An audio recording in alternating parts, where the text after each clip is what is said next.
The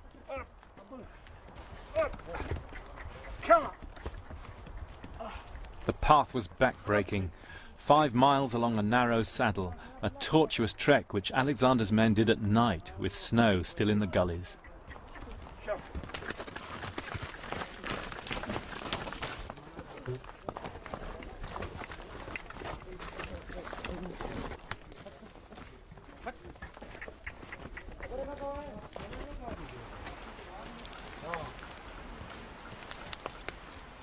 According to the Greeks, their advance guard was led by local guides up onto the rock, and they came on a secret path.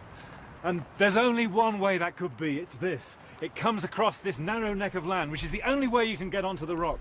The ground, as you can see, falls away dramatically on either side, with huge crags on either side. So this must be the route that the Greeks took.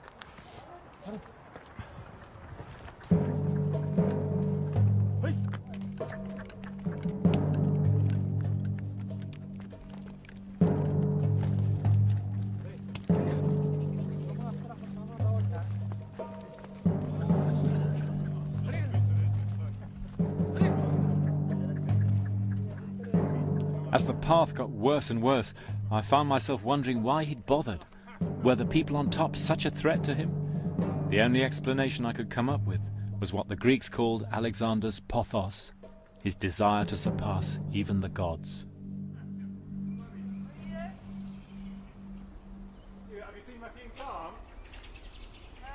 By nightfall, we'd become separated. Our guides were lost. It was pitch dark before we found somewhere to stay, an abandoned mosque used in summer by the shepherds.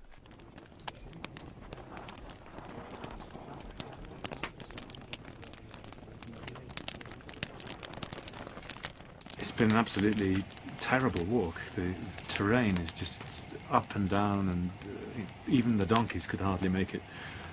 Much worse than crossing the Khawak Pass in the Hindu Kush. In fact, it almost made me believe that they couldn't have come this way. It's so difficult. You couldn't get an army through there.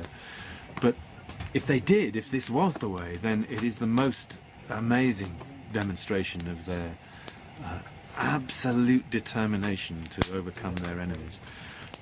To show the Indian people that there was nowhere to hide, and that all resistance would be futile.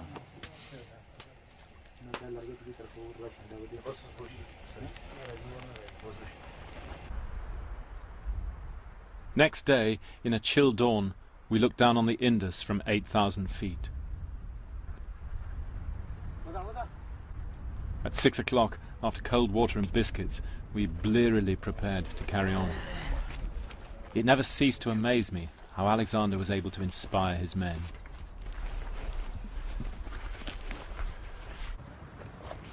They must have been tough old birds, these Macedonians. That's all I can say.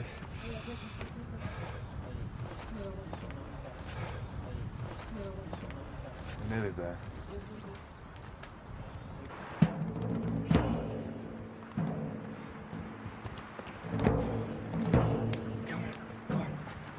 Come on.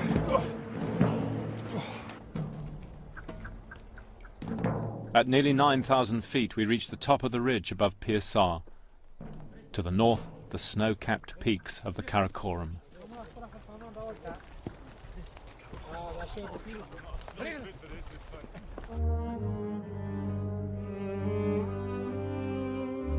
Alexander's men now discovered that a deep ravine lay between them and Pérsar itself, and unbelievable as it may seem, Alexander ordered his troops to bridge it. There was about a 500-yard gap that the Greeks needed to bridge. And one tradition says it took 7 days and 7 nights with the soldiers working in relays. Each soldier had to cut 100 stakes, and the engineers presumably were digging big piles in the side of this space here, and they laid a mat of trees, earth and so on, and it rose higher and higher until maybe more than 100 feet above my head. It must have looked something like one of those trestle railway bridges that you see in the Wild West. And within the week, they'd built the causeway up enough to allow their catapults and artillery to concentrate on the Indian defenders, and then the fate of the rock was sealed. The Indians tried to surrender, but Alexander swept along the ridge and massacred them or drove them off the cliffs. On top, he left an altar to Athena as goddess of victory.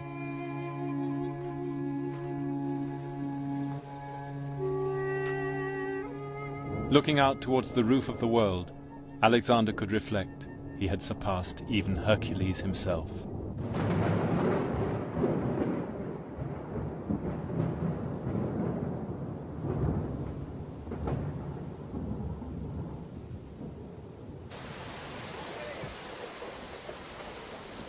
Back on the Indus, Alexander's engineers had built a huge bridge of boats ready for the crossing.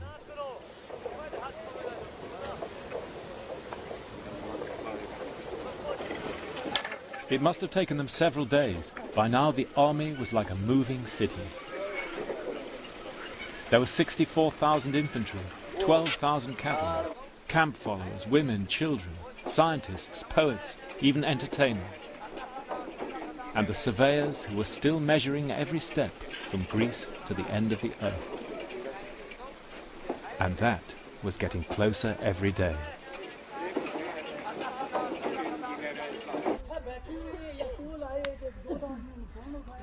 Alexander paused briefly at the ancient city of Taxila on the Grand Trunk Road. Here a Greek city grew up, the first in the subcontinent. A city of neat lines, a place of colonists, set apart from the hubbub of the native town next door.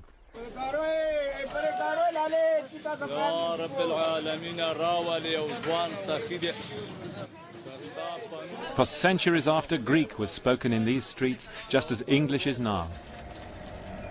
In the bazaars you can still find the coins of Alexander's successors, Greek Maharajas lauding it in a Greek Raj. This is Greek, yes, Eucratides the Great. Where did the coin come from? Does he know? And on their coins the heirs of Alexander proudly sport the cavalry hat and scarf of Alexander's crack units, with all the swagger of fighter aces, the viciously valiant Greeks as the Indians called them. So began the meeting of two of the great civilizations in history. Alexander too was shown with the headdress of elephant hide, conqueror of India. That was his ambition now.